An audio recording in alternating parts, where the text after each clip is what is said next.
Papahanaumokuakea is the most incredible place on the planet. It's a string of uninhabited islands and atolls that stretches for about 1,200 miles to the northwest of the main Hawaiian Islands. This place is so remote that if there ever was a place on the planet that shouldn't suffer from human-generated trash, it is Papahanaumokuakea. But unfortunately, it suffers from an outside impact.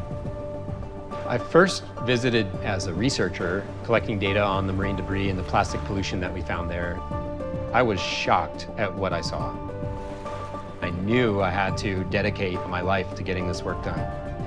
This issue is directly related to human activity and the choices we make. And so this is absolutely something we can do something about.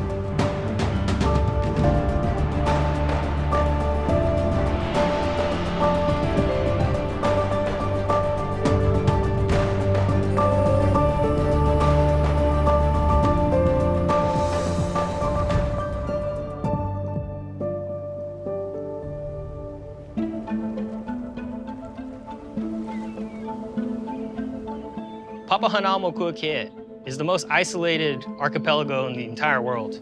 It's pristine, raw, wild. Papahanaumokuakea is a marine national monument now, but it has always been a special place to our people. As a native Hawaiian, it is literally a genealogical tie. It's the land of our kua, the gods. It holds 70% of all the coral reefs in the United States, 7,000 species, 23 endangered species, 14 million seabirds. It's one of those rare places where you can go and the wildlife may have never seen a human. When you put all that together, you have one of the most special and unique places on the planet. The two biggest impacts to Papahanaumokuakea and marine environments all over the world are climate change and marine debris. An estimated 57 tons of marine debris accumulates in Papahanaumokuakea each year. It's hard to explain what marine debris is, but if you can imagine taking your trash every single day and just dumping it on your front porch, essentially that's what it's gonna look like over time with nobody picking it up. What breaks my heart most is how little people seem to know about it. I mean, plastic is an item we use all the time. It's everywhere. By 2050, scientists predict that there will be more plastic by weight in the ocean than fish. Based on our geographic location in the Pacific, the majority of what we clean up is debris from the fishing industry, so that's ghost nets. Ghost nets are abandoned or derelict commercial fishing gear made up of high-density polyethylene, material that's meant to last forever. Even long after it's been discarded in the ocean, it's going to continue to ghost fish, continue to catch invertebrates, fish, mammals, and then eventually snag and smother a living coral reef.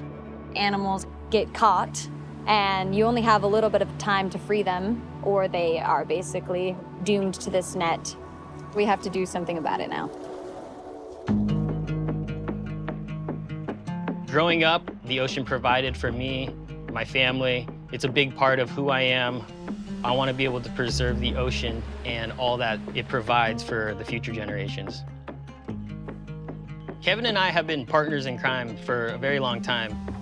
We work together at NOAA to manage and lead the debris removal operations in Papahanaumokuakea. But it got to the point where the money was dwindling, so we put our heads together to start a new nonprofit, the Papahanaumokuakea Marine Debris Project. Now that we operate as a nonprofit, we're able to fundraise from many different channels that were unavailable to us under the government. PMDP is my baby. I've had my fair share of frayed nerves in order to make this happen. But at the end of the day, I believe in what we're doing and that this work will provide a better future. Papahanaumokuakea takes up 75% of the Hawaiian archipelago. It essentially spans half of the United States. And with such a large area to tackle, efficiency is the name of the game. So we use advanced technologies to increase our operational efficiency. Preparing for these trips is a year-round endeavor. Planning is key because it means we're able to hit or survey and clean spots that really need it. We use geographic information systems, and we use this to map out our operations for the days. We can overlay all the data from our past cleanups and identify hot spots. And with such a large area to cover, being able to do this with technology before we go out there makes such a huge difference. Our field missions last about 30 days at sea at a time. In the morning, before we go, we do Oli, which is chants. And this is to call out to our ancestors and set a positive intention. It's mainly a sign of respect. When you go to someone's house, you're not just gonna walk in, you're gonna knock on the door, you're gonna give them your name, and you're gonna let them know that you're bringing a positive intention into their house. We charter a 180-foot ship to get us up to these areas where we work.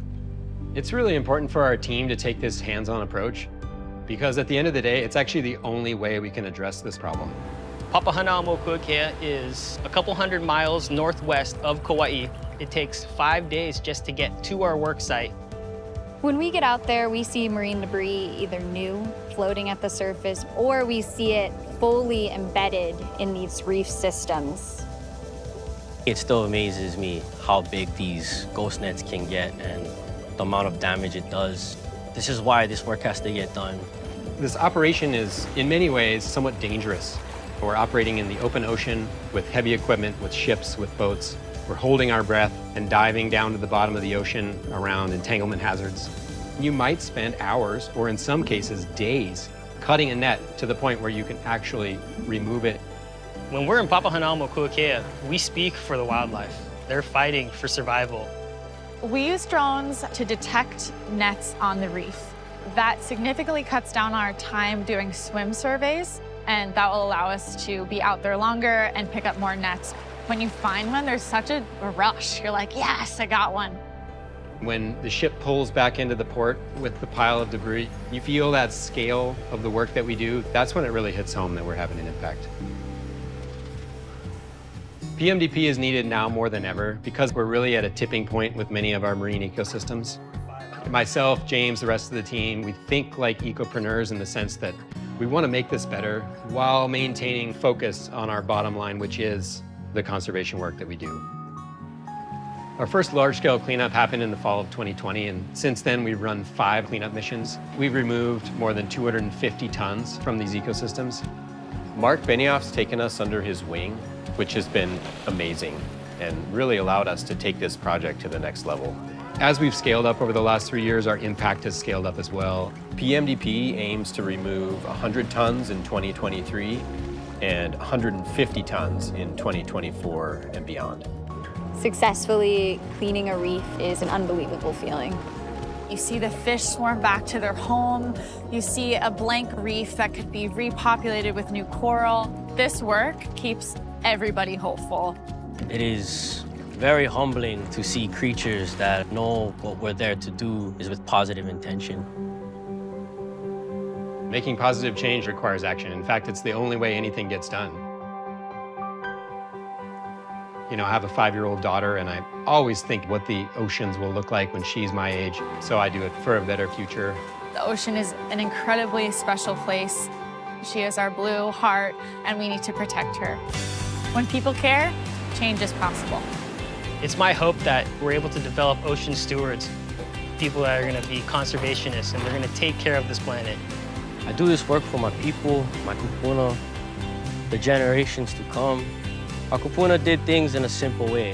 Malama aina, you know? You take care of the land, it takes care of you. There's an old Hawaiian proverb, humanity is united by the ocean. And I really think that's true. We're protecting Papahanaumokuakea, not just for the people of Hawaii, but for everyone on the planet.